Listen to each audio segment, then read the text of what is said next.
My name is Cynthia Cook, and I'm the director of the Franklin D. Roosevelt Presidential Library and Museum. Grace Tully was FDR's last personal secretary. She worked closely with him and was with FDR until the day he died in Warm Springs, Georgia on April 12, 1945. We were long aware that this collection was there. I've had my eye on it for 10 years. I'm Bob Clark. I'm the supervisory archivist. This collection is really unique. It's not only Grace Tully's papers, it's also the papers of Missy LeHand, who was her predecessor as FDR's primary secretary.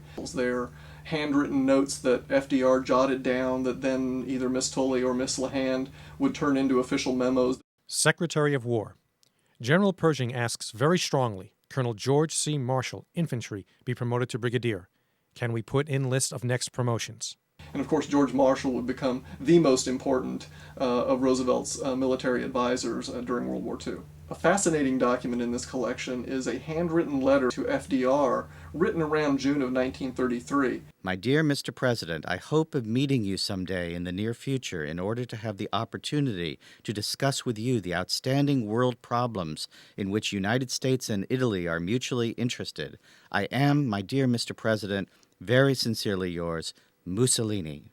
My predecessor in the 1980s wrote to Grace Tully when she was still alive and asked her to please consider donating her FDR letters. Miss Tully died in 1984, and we believe Grace Tully's papers then passed from her heirs into private hands. They ultimately were sold a couple of times at auction, most recently reappearing for sale in 2004.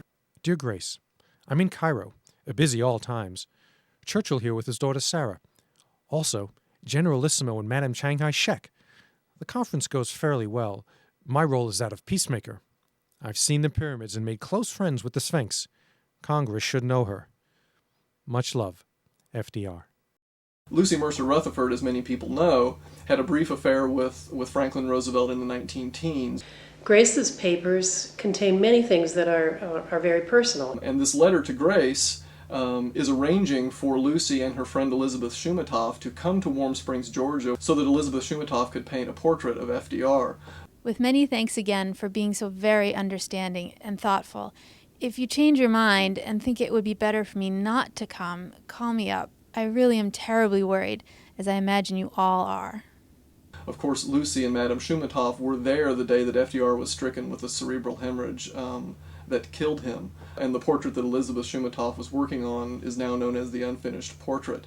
But we were so taken with the entire collection that we began the lengthy process of negotiation and ultimately an act of Congress, which paved the way for the donor. This is a collection of material never before seen by the public, never before seen by researchers. That collection has now become the property of the U.S. government and of the people of the United States.